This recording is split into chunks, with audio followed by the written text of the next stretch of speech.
Welcome to Module 6 of our financial accounting course. In this module, we examine inventory. Now, we look at inventory in two modules. So in 6, we look at inventory from one perspective. In Chapter 7, we look at inventory from another. In this module, we're going to be examining inventory purchase and sales discounts.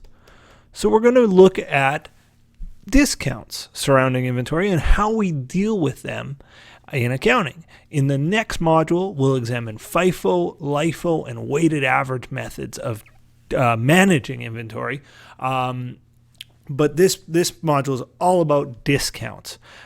So first of all, I want you to think back to last module. And if you haven't done so, module 5 of our course is on receivables. And the thing we said that was such a huge pain in the neck about receivables is collecting the money. You know, good customers pay right away, but a lot of customers will drag their feet about paying, and some will never pay.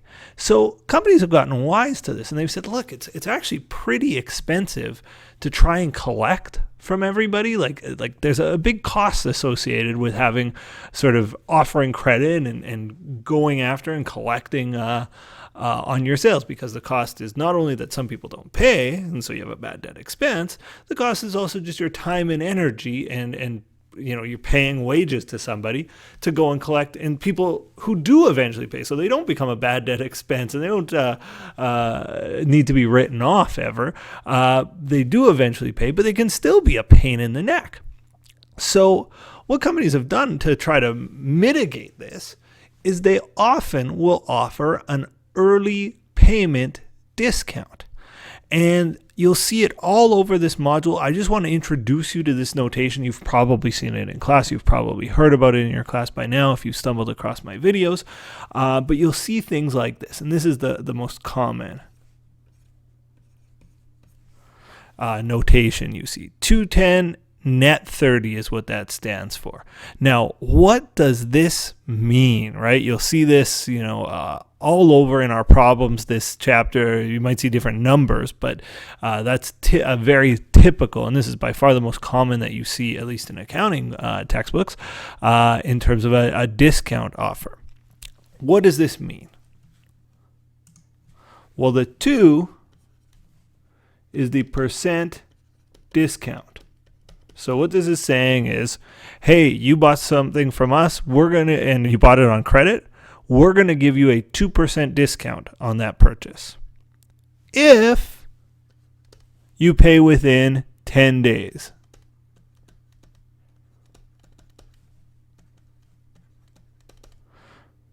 So that's the number of days to pay and get the discount. The N30 means the net amount, the full amount,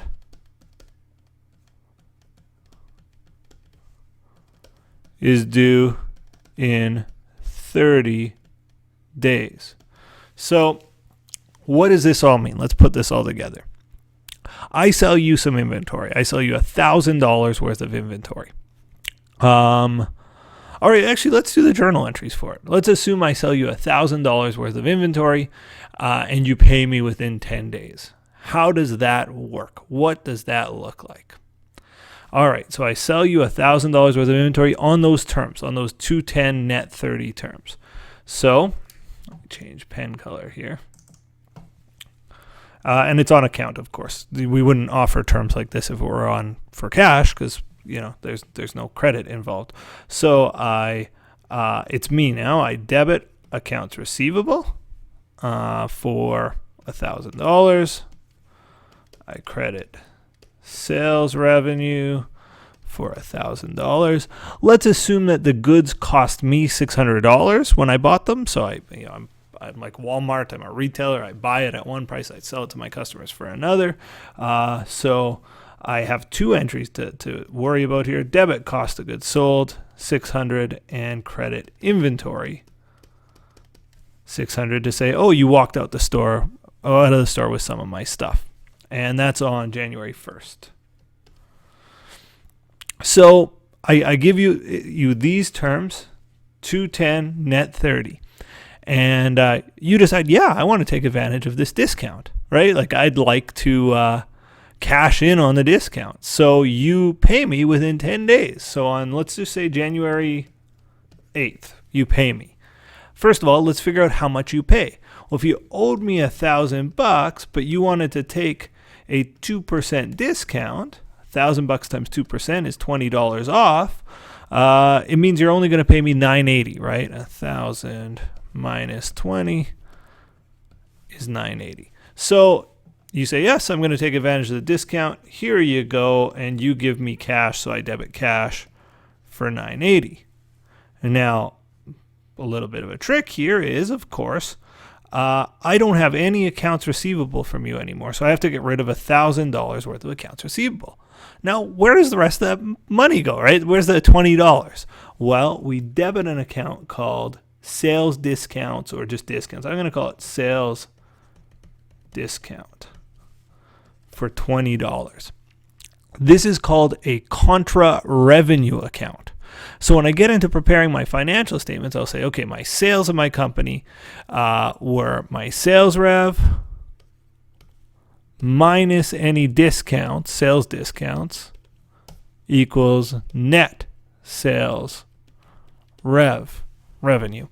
And so in this scenario, if I look at my sales revenue, it's $1,000. My discount to make the sale was $20, so my net sales revenue was $980, and that should make sense. That's the number shareholders are interested in. They're not interested in what I sold it for on paper. They're interested in how much money I actually came through the door related to the sale. So this is the number that we typically will report to shareholders. So again, discounts are a contra revenue account, and we just say sales revenue minus the discount gives us our net sales revenue. So when I'm reporting my income statement, this is the number that I would tell shareholders that I sold. So coming back up to the problem of the chapter, it's this problem of discounts. And why do we have discounts? We want to entice people to pay on time. We want to entice them to pay early, pardon me.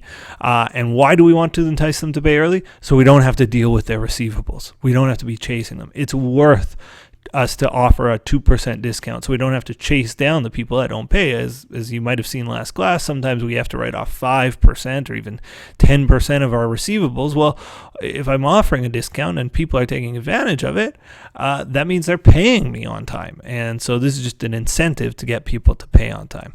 So that's going to be the focus of our chapter. I hope this kind of clearly laid out what's coming. In the next chapter, we look at inventory from the perspective of FIFO, LIFO, and weighted average, and we'll learn what those terms mean next chapter. But this chapter is all about dealing with discounts. Stay tuned.